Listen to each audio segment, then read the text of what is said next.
now tuned in to the Cold Hard Truth, Cayman's #1 hard-hitting live podcast show, where we feature some straightforward conversations on political, social, and celebrity news and all things happening in the Cayman Islands and around the world. This show was created to give the people a voice and a means of being involved and informed without any filters. Sometimes it gets crazy, but we always keep it real. We bring you the tea, piping hot, so grab your favorite beverage and join the conversation via WhatsApp at 324-1612. Email tips@CaymanMarlRoad.com. Now, here's your host, Sandy Hill, broadcasting live from the beautiful Cayman Islands.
There we go. Good, folks. Thank you so much for letting me know. I appreciate it. I was saying thank you guys so much for tuning in. I was telling you a little bit about my day and how I had the pleasure of spending the afternoon with Miss Thelma in Northside, who turned 100 today. So I think you guys should be hearing me now. Thumbs up.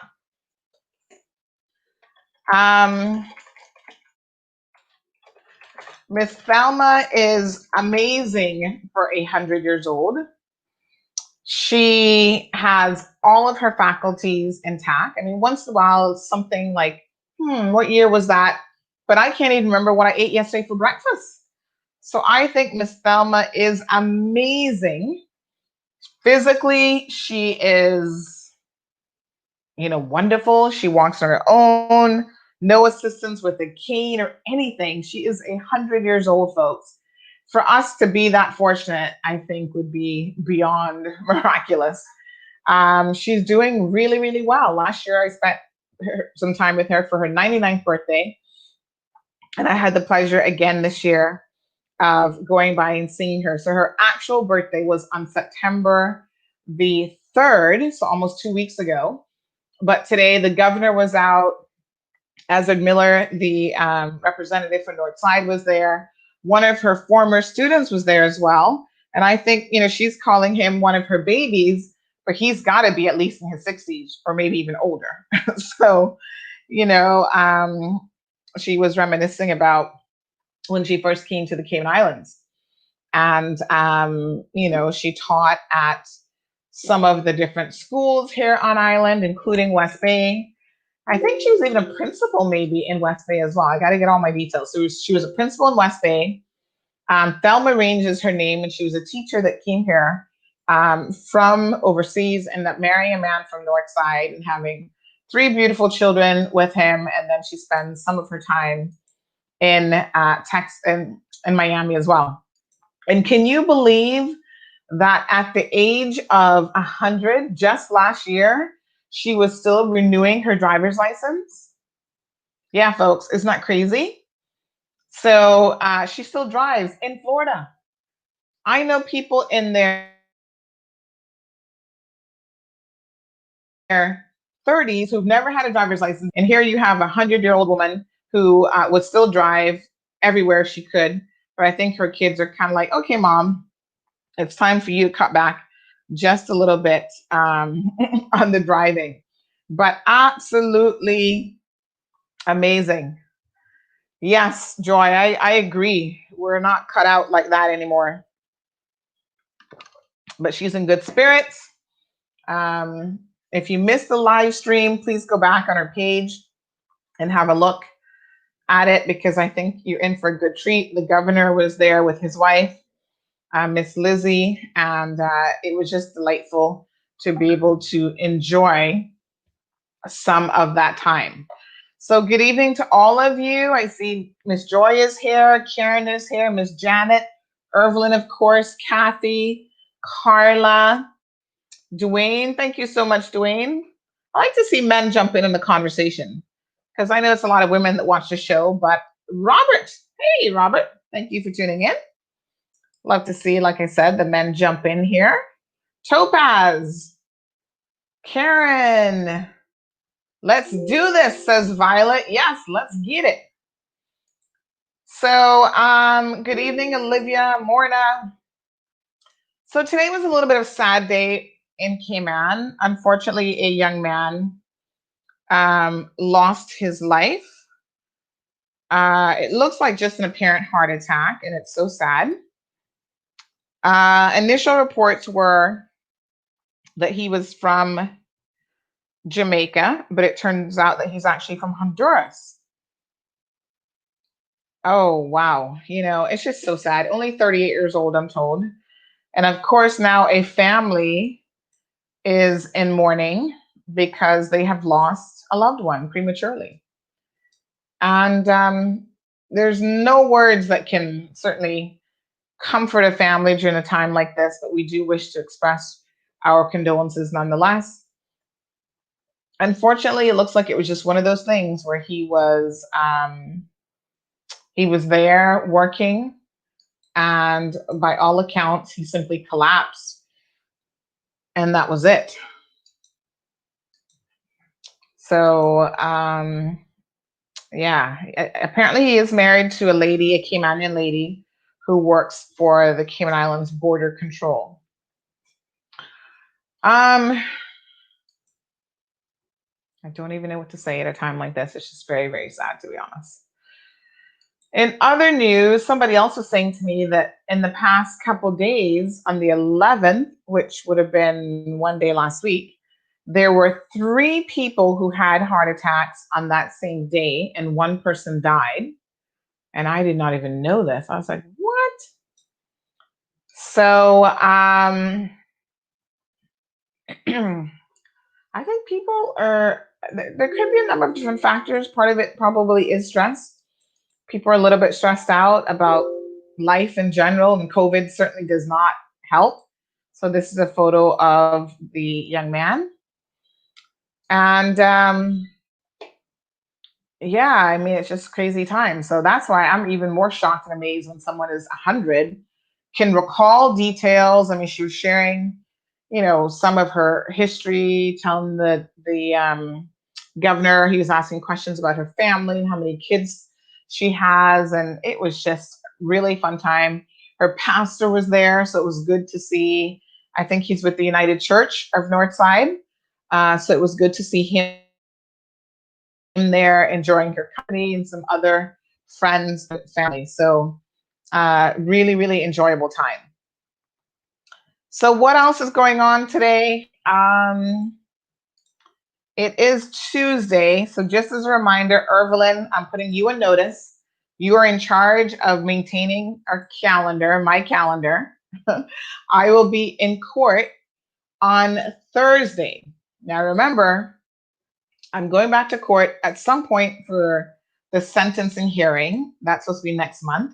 We still have not received a written judgment, which we were promised within days of the judgment being delivered. That has not been received. I think it's at least been a month or more now. But I also have additional charges that have come my way thanks to the courtesy of the DPP. And one of those charges is in relation to the Mendoza fella, Will Mendoza in West Bay, who claims that, well, the allegation is, what's the charge called again? Not inciting violence, but disorderly conduct, because I may have said something untoward during a protest. Wow. Clearly, they're not used to people protesting, because what on earth would they be charging the protesters with in the US? So Evelyn, the 17th is 2 days from now, so that's Thursday.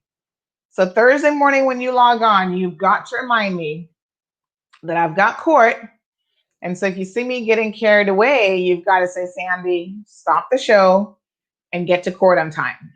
Because otherwise I'll be held in contempt of court or whatever they call it, where they issue a bench warrant for my arrest. Okay. So I forgot the last time that I was supposed to go. So, or the time before that. So we don't want to be forgetting any more court dates, because that's not a good look, folks. It's not a good thing. And yeah, when you get busy, like, I totally get it. So we updated a couple court cases today. We have some additional ones that we'll be doing over the next couple days. So sometimes, we report on something, a couple months go by and you don't hear anything about it, and you think, whatever happened to? And so we try to go back and go look at the court files and provide some sort of an update, even if we missed the actual hearing, because I think that it's only fair that we advise people once things have developed. So there've been a few that the actual matters have either been dropped or the Crown has lost the case, and we need to update you on those as well, because we would have provided the details on how someone was arrested and they were accused of something. And I think it's only fair to complete the story. And when they win their cases and the DPP loses, we need to put that in the public domain, because it's all public information. So one of the stories that we updated was this guy by the name of what's his name? Jamauno Jason Riley. So he goes by Jason, I guess his friends. So this is a more recent picture of him. He's changed up his look a little bit. He's dyed his hair. I think he's done that on purpose. And he was in court last year, November. We reported on this story when he was charged for indecent exposure. So this is the story where he was apparently the victim said that he was driving. I guess she didn't really notice him because she was jogging. And at some point, he pulls over like ahead of her. And so, you're driving and you jog by a vehicle that's pulled over. And she recognizes that this man is sitting there masturbating. And I think he like called out to her or something as well. So, yes. So she observed a silver Honda Accord. She stopped 50 meters in front of her. She grew suspicious of the vehicle, so she immediately took a photo with her phone. And then as she approached the vehicle to pass, the sole male driver called out to her. It was then that she observed Riley with an erect penis in his hand. This is nighttime, folks. Masturbating, and she pelted a stone at him, and he quickly drove off. The police were able to trace him to being the driver of the vehicle, which is actually owned by his father. And Riley, who is from Jamaica, was also driving with no valid Cayman Islands license at the time. So I've noticed that my camera has just shut off. It says browser has lost connection with the camera. Okay, so I don't know what else it thinks is actually using the camera, but we will continue the show, folks. So this is what he's alleged to have done. And all I can tell you is when the story first went up, there were people defending him. Oh, Cayman Law Road got it wrong. This is fake news, blah, blah, blah. He would never do that. So people were swearing for Jason. Well, as it turns out, Jason is definitely not the type of person that you will want to swear for, because he has since admitted that he did it. And he put in a guilty plea. And his guilty plea means now that he gets 18 months probation. Now, here's another interesting one. No jail sentence for that type of behavior. So he's going to get probation and some conditions with it, including counseling and so on. Well, all I can tell you, folks, is a person who is that bold to do that in public to a total stranger, someone he does not know, in the vicinity, it was on Walker's Road, in the vicinity of a private school. He is not the type of person that you would want to have around probably any woman or child. But guess what? He found a Cayman to get married to. Doesn't take much with some of us. And she now has a child for him. And let's just say that there continues to be concerns about his behavior, especially as it relates to children and women. Once that comes to light publicly, we will more than gladly update you on that. There is more to come with Jason Riley, folks. So he didn't have a Cayman license, so now he's had his license suspended for a number of months. My sources tell me he's still driving around free as ever. Yep, we're just waiting to get the details on the vehicle so the police can be on him like white on rice. Completely ignores the laws of the country. And yet there are people here fighting, at least one person, I guess the wife, fighting to keep him in this country. So he's got 18 months probation with conditions, which includes an intervention program, adhering to any recommendations made by the counseling center, and having absolutely no contact with the victim. And as we said in the article, that should be fairly easy because he didn't even know the victim. I mean, imagine doing this to a complete stranger. Like, you've got to be, that's just sick. I mean, doing it to anybody's sick, but you don't know this woman. I mean, it's just disturbing. Anyway, so his case has now been updated. So he decided to plead. Christine, thank you so much for tuning in. Cecile is also here. It's got to be pretty late in the UK, Cecile, but thank you very much. The other case that we updated that is of interest is in relation to, oh gosh, which one was this again? Oh yes, our child molester, the worst of the worst. So this guy, Devin Stewart, he keeps trying to defend his position with the most lies. And in case you missed that story, he had a toilet seat defense, a toilet seat appeal, because he wants to claim that the child got an STD, not from him, but from the toilet seat. So how this story goes, folks, is I don't know why people would trust any man with their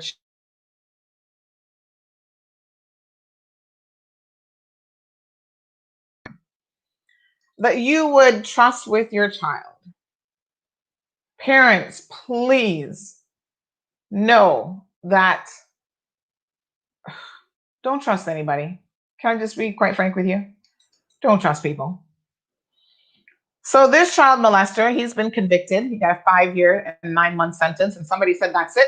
Yes, that's it. Because that's all our legislators have put in place for people like him. So indecency conviction gets you 5 years and 9 months. Some people get less than that because we have no mandatory sentencing guidelines or anything. So again, our legislators don't care about those sorts of things. They're too busy doing other things, like worrying about gay marriages only. Anyway, so he got convicted, he got sentenced. You guys remember last year he was trying to appeal to the governor he was a civil servant at some point. So he wanted access to his pension fund so he could send the money to Jamaica. Imagine the ridiculousness of this. In addition to that, they stripped him of his status or residency or whatever he had been granted. And he wanted that to be reinstated because he plans on staying in the Cayman Islands, apparently. I'm pretty sure a deportation order is attached to, or a recommendation for deportation is attached to his sentencing. So normally how this works is if you get a sentence of 12 months or more, you're on the list for deportation. But the judges will often say in their sentencing hearing, and I order deportation or whatever for this. Now, it used to be immigration, now CBC to do their part. But it does require CBC to make sure that they don't drop the ball, and that at the end of the person's sentence, because he'll get out way before the 5 years and 9 months. Remember, on good behavior, he's going to serve 60% of that. So he'll be out in 2/2s, and he actually wants to remain here. Now, here's the interesting thing about Devin Stewart. When this situation happened with this 7-year-old child, and again, he took advantage of, for some reason, the child's mother considered him a friend, a close friend and neighbor. And on occasion, she trusted him to care for the child in her absence. What? I'm sorry. I must just not be the most thing person in the world, and I'm not. You're a neighbor and a close friend, and I'm going to leave my 7-year-old child alone with a man? No. That's not going to work. Anyway, Sometimes he would pick her up, apparently, from school. He collected her from school. And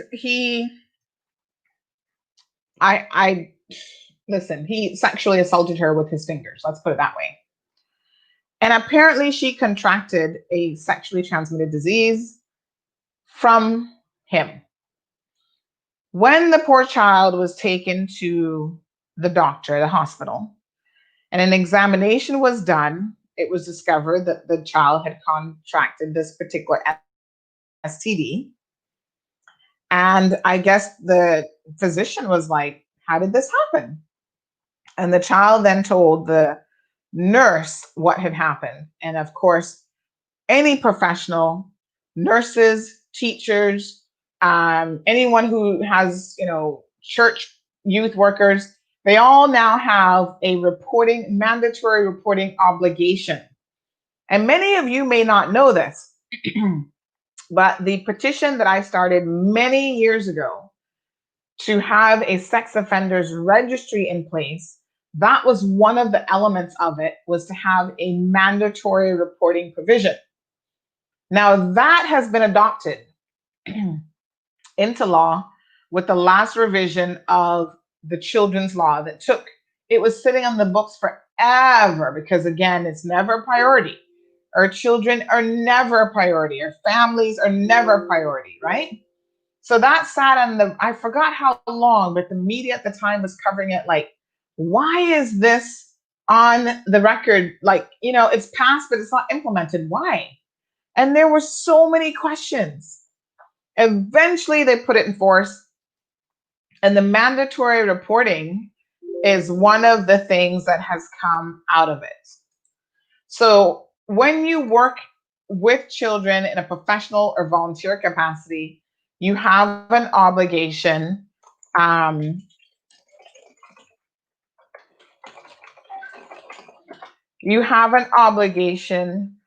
to report any suspicion of sexual abuse or anything like that, right? So of course the nurse would have reported to the authorities, and he was convicted on the strength of the fact that he also tested positive for the exact same STD. The physician's report, what the child had to say, because unfortunately when children go to court without corroborating evidence of some sort to basically back up what they have said, it is impossible for the judge to rely solely on the evidence of a child. This is one of the things about these types of cases that a lot of people do not know. And yes, that's how it works.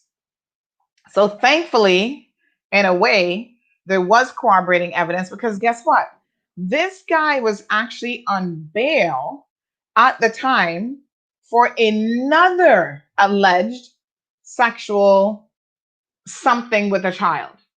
And he got off on that one, but he was actually on bail at the time that these charges and this allegation was made. Now, this is what I tell you, right? About you don't know people.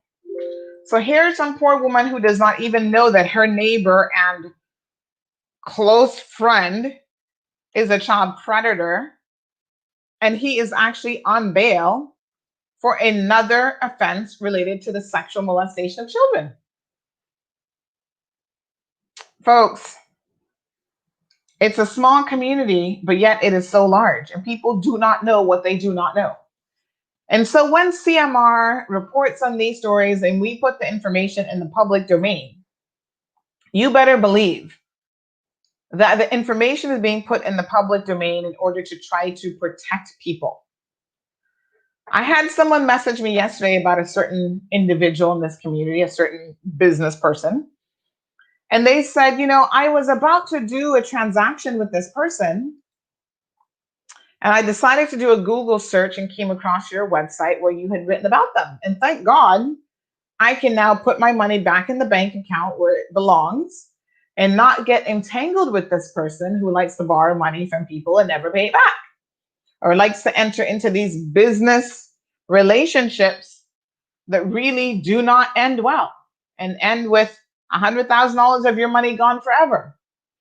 And so they decided to share this information with me by email yesterday. And I said, well, I would suggest that anyone who's looking to do business with another person carries out their respective due diligence. And thanks for letting us know that our CMR website provided you with some information that at least made you pause and think twice about continuing a business relationship with this person. And so, folks, that's important, because as small as Cayman is, you'd be surprised at people that just do not know what is going on in our community. You don't know if the guy next door is a child predator. And it is unfortunate. But at the end of the day, there's only one way to protect yourself in situations like this, and that is to simply trust no one. Simple as that. Okay. So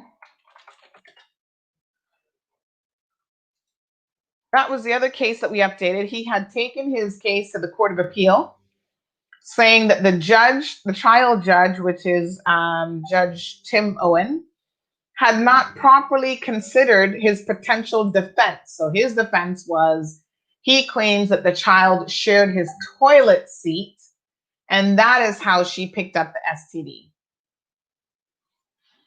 Thank God the courts are not that foolish. His appeal was chucked out. It was thrown out by the Court of Appeal, and he is still on remand in Northwood Prison. I think he's about maybe halfway through his sentence, because when did he get, I'm trying to remember when he got, that was, oh, I'd have to look again to see when that sentence was, but I think it was February of 2008. So he's definitely halfway through, so he probably doesn't have that much more time to go. He's 60 years old. I'm willing to bet those two young girls are not his only victims. So this is probably very long. When he gets out, they need to take him straight to the airport and deport him forthwith without any delay. Put him right on the plane. Make sure you fingerprint him first. Take a photo, take some DNA evidence, because God knows he'll probably be back on the next flight out of Kingston or wherever. So,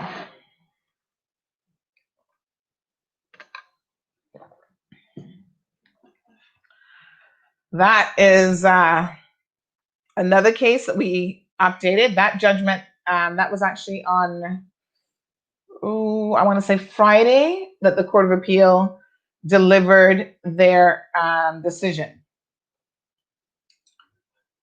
So yes, his appeal failed, thankfully. We've got a couple more interesting cases coming up. Some of them we've been watching for a little while, but they've been like just mention. And now that they're getting a little bit closer to progressing in terms of an actual trial, we will be reporting on those to say, hey, there's a trial date coming up. Another one of those is multiple allegations of assault against a local boxer from West Bay. So we'll be filling you guys in on those details. So I think that brings us a little bit up to speed. There was a couple cases in relation to oh gosh, what was it called? Oh, I've just forgotten now. It'll come back to me. There's another case in Jamaica, actually in Florida, my apologies, of a Jamaican man who had been given the death penalty recently for raping and killing a 9-year-old child. I don't know if you guys saw this or not, but this was all over the international media. Of course, I think CMR are the only ones who really do anything kind of regional outside of Cayman. And I'll be honest with you, sometimes in Cayman, there's not enough news just in the Cayman Islands to write about Cayman every single day, although we try to cover as much of it as we possibly can. There are news stories that kind of have us interconnected. And every newspaper has a regional section, covers international news and whatever. But I think locally in Cayman, we kind of do it more than others. I don't know why that is, but I always feel like we don't live in an island by ourselves. We're surrounded by a big world out there. And so this is a very sad case again of a man. He's 41 years old. He's dating a woman named Ebony, who was a friend to the mother of the 9-year-old. And, they've named the 9-year-old now because she's deceased. And basically, they're saying once again, he was a trusted friend of the family. He had even referred to the 9-year-old as his goddaughter. I'm telling you, don't trust people. So he showed up on May the 16th, 2014, saying that they were going to be taking the child to church.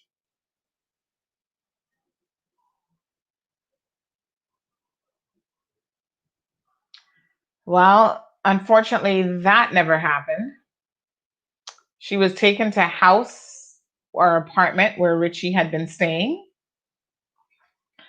And at that apartment, Richie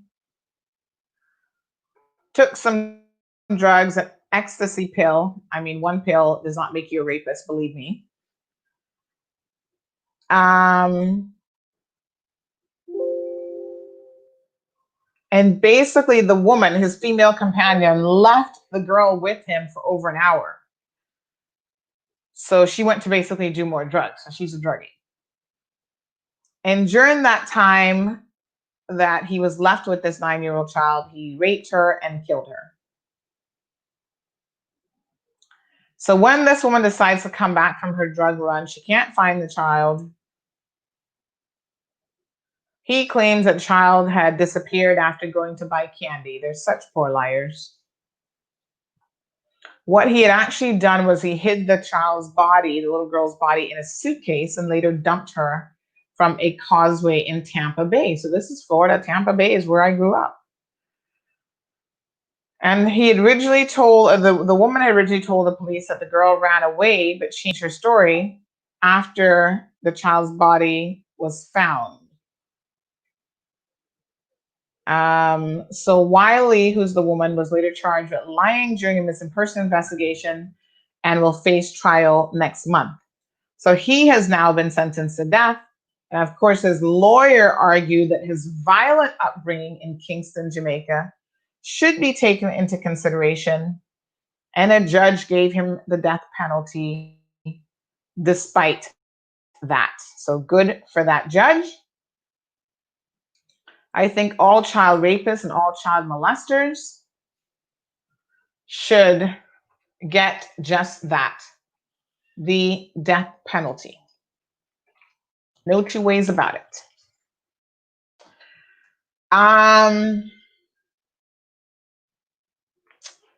We'll see how long it takes now for him to actually get the death penalty, because, there are appeals after appeals and they draw it out. And sometimes people get to live another 25, 30 years on death row. So pretty much they get to live the remainder of their lives at the expense of the people feeding them and making sure they have all these things available to them. And then sometimes they luck out and find someone who will overturn their death sentence as well. So let's hope that that isn't the case here. Let's speed it up a little bit, Florida. Florida and Texas, though, I think execute more people than anywhere else in the United States.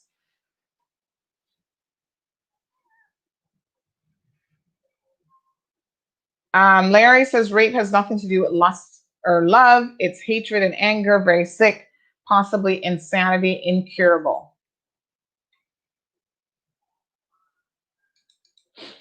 Well, I'll agree that it's very sick. And I will also agree that there's no hope for people like that. And so I'm all for the death penalty, actually, in cases like that, especially. All right, so that was another case that we had reported on in today's news. Unfortunately, a bit of a Debbie Downer day, it seems like, for news.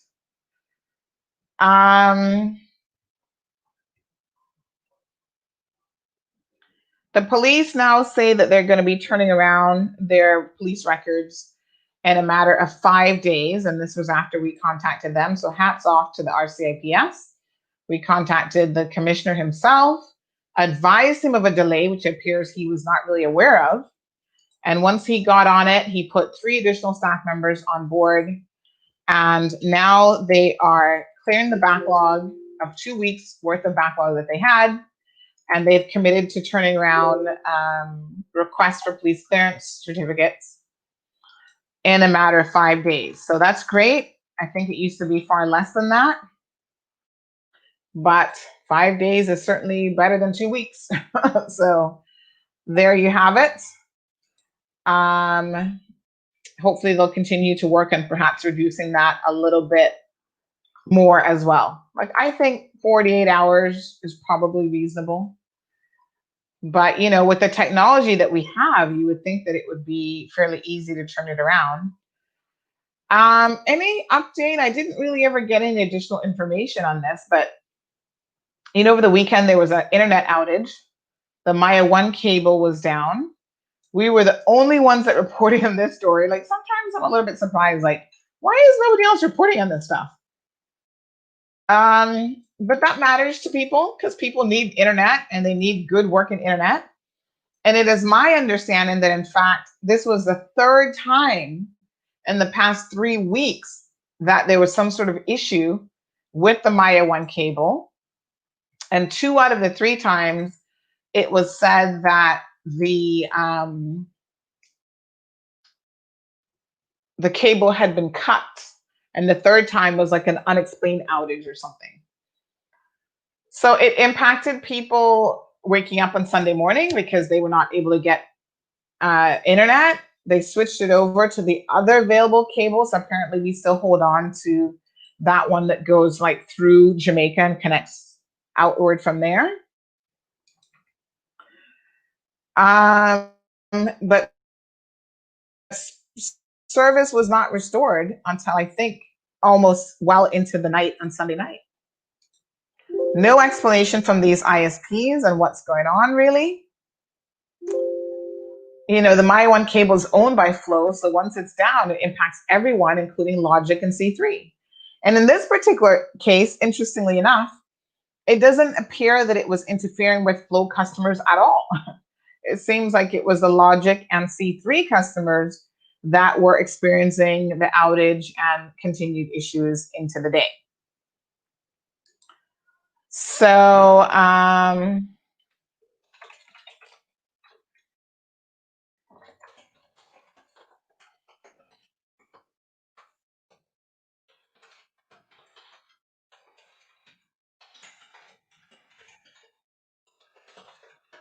yes.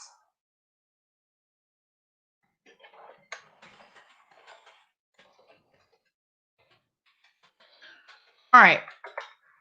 So I haven't gotten any additional information on that. I'm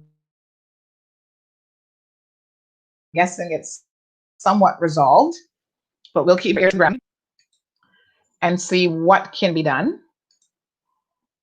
Let me just see what else is going on here. I want to get into this device that they're going to be using to allow for this soft reopening that we're doing here on Thursdays. Remember, now there's a BA flight coming in every 4th night. And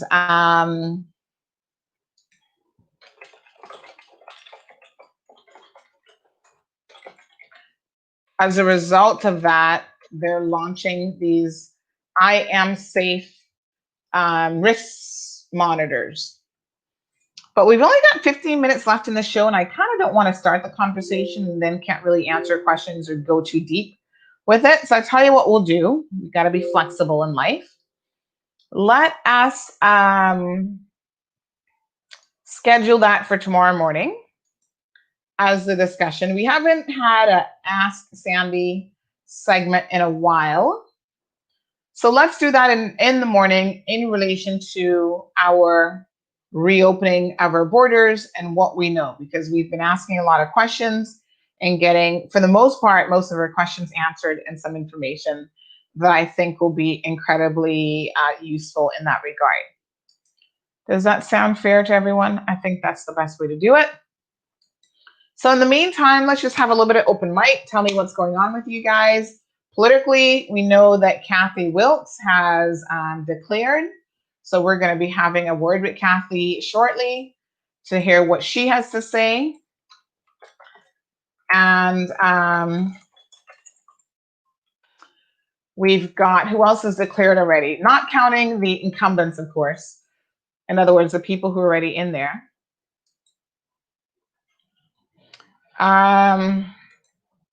We have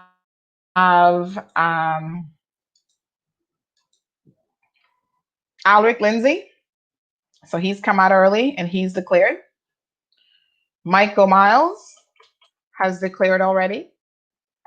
And there are more persons to come.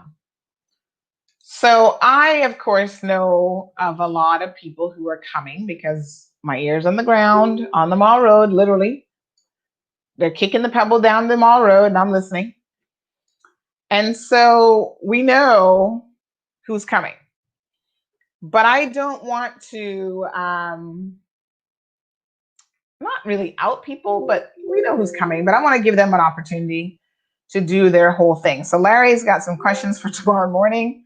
Awesome, Larry. Make sure you tune in on time to get those questions in.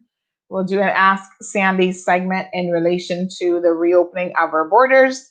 And whatever we don't know, we'll jot down as a question to then ask the powers that be. Nancy, Miss Nancy, good evening, and thank you so much for tuning in. Let me see what else is going on.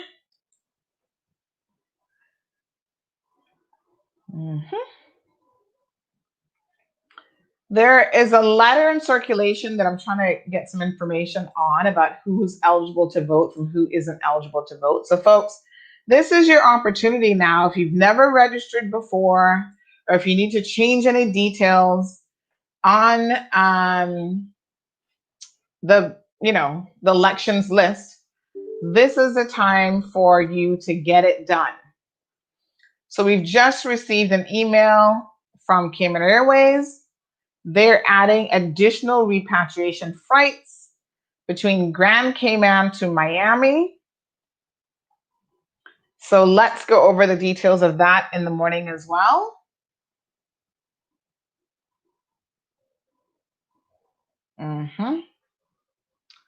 MRCU is continuing to spray. So tonight they're spraying West Bay, Peninsula Block, 6:50 p.m. So that should be done already, I'm assuming.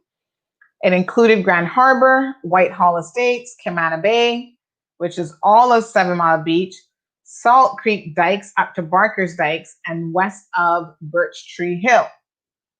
The ground, that's the aerial spraying. The ground spraying or fogger, the truck that goes around, includes Northwest Point, all turn-ins, Watercoast Road, all turn-ins, Boatswain's Bay Road, Fountain Road, and then it continues to Hell Road.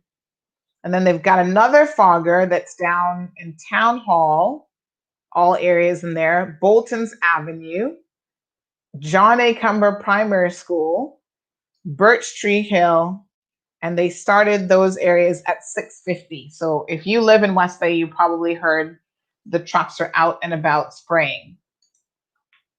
No new COVID cases, thank you. An additional, let me see how many tests were done. 231 tests as of yesterday, and no new cases. So this is continued good news, folks. We're all worried about the border reopening, so we will keep an eye on that situation and see exactly how that goes. Let me just check and see what else has come in. So there was an email that was sent out today entitled CIG Online Password Reset about your CIG online account. Apparently, if you receive that email which said that you should, um, it would say your CIG online account has been created, you are instructed to ignore that message. Apparently, they were testing the system and the email went out in error at some point today. So they're doing a bunch of upgrades to the Cayman Islands government system, which they say will provide improved security when accessing online services. So that's good to know. As you know, some weeks back, there was allegations about whether or not there had been some breach in the system over at planning. There was never an official government response to that. And so we are left to wonder if there was any truth to that rumor or not. All we know is people couldn't get in for a good couple of days, and government had no explanation at all for that. So we'll keep an eye on it. I had the pleasure actually of, at the birthday party today, meeting a pastor who I thought was really a nice person. I mean, it's strange to say that we would think of pastors as anything but nice, but some of them really put you off, to be honest. But this fella, who's originally from Jamaica, was very easy to talk to and very engaging. And he seems to really be tuned in at what is happening in the local community. And he seems to go around doing his rounds and, you know, meeting with people and so on. So it was refreshing to sit and have such a lovely celebrating Miss Thelma's 100th, that's a century, folks, birthday. Such an amazing time. And we know that we have some elderly people in our community who are coming up on being like 99, 100. I don't know who the oldest person is right now, but I feel like we have someone who's over 100 years old. And these are always amazing things that we need to celebrate, because my gosh. And I told Miss Thelma when I was leaving, I said, okay, Miss Thelma, I told you last year, I'm going to see you next year. And I'm saying it again, I will see you next year. I'll be back. So she had a good laugh about that. And she was kind of like, how many more years do you think I'm going to be going on for? And I said, hey, you can do it. I'm counting at least another 5 years for sure, because she is strong and healthy, and you know, life is uncertain, but I think she can just keep going. So big shout out to Miss Thelma for her birthday. Hello, Kenneth, how are you? Morna is here. So in the morning, we will pick up the discussion then, talking about the reopening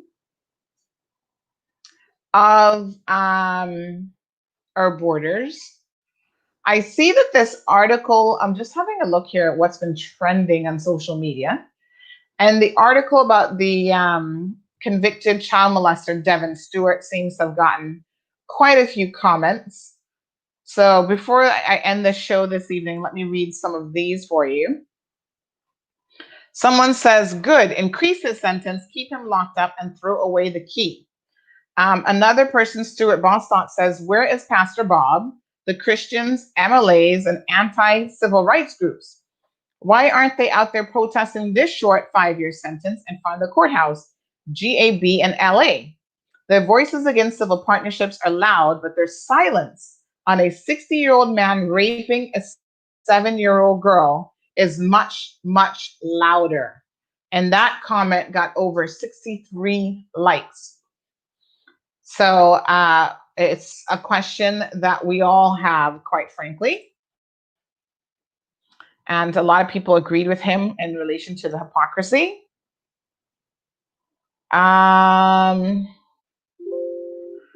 So Kendra agreed 100%. Enigma Paul says it's sad that society continues to feel threatened by two same-sex individuals loving each other more than anything else. So freaking sad. Where are their voices, opinions, and protests, especially the kids who are voiceless?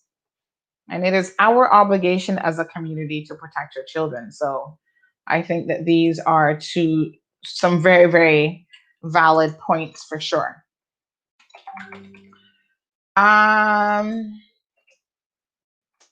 Let me just see what other comments we have here from that article, and then we can wrap up the program. So Jess says, is 5 years all he got? There's a problem here. The sentence is not enough to be a deterrent, and to add injury to insult or insult to injury, he wants to be allowed to stay. He really has some nerve. Erilyn agrees, 5 years. She said, really? Now tell me if this ain't an effed up system. Natasha says, and this is why the church is losing their ministries. Where is the outcry for harsher sentences, like the one against domestic partnerships? Oh, but wait, a lot of molestation, domestic entanglements, and abuse happen on a regular by those administering to the flock and by the congregation. Your silence screams volumes. Who is the hypocrite now? A few people agreed with that. Melanie said, yep, exactly, not a bloody peep.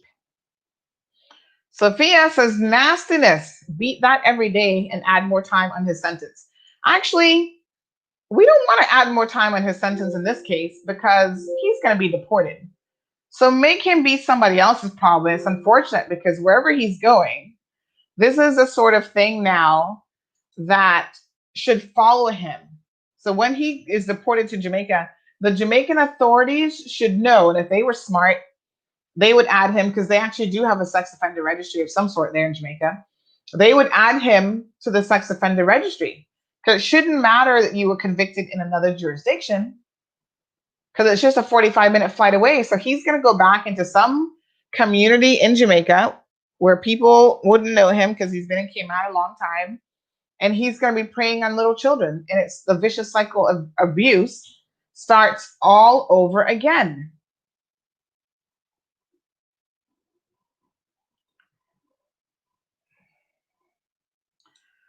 So let's see what happens. So a lot of people are, I think, very, very shocked at the sentence that he got initially, and also equally surprised at the fact that there is so little outcry from those who can find it possible to speak up on other issues. We will continue to keep an eye on this situation, and trust me, the second he is deported, I know my sources will be informing me, and I will certainly be informing you all of that as well. Wasting court time, because you know the man ain't got no money to pay for lawyers, so that's legal aid that has paid for his lawyer to appeal this to the Court of Appeal. Complete waste of money, folks. Big birthday shout outs. There's another beautiful lady who turned 90 today.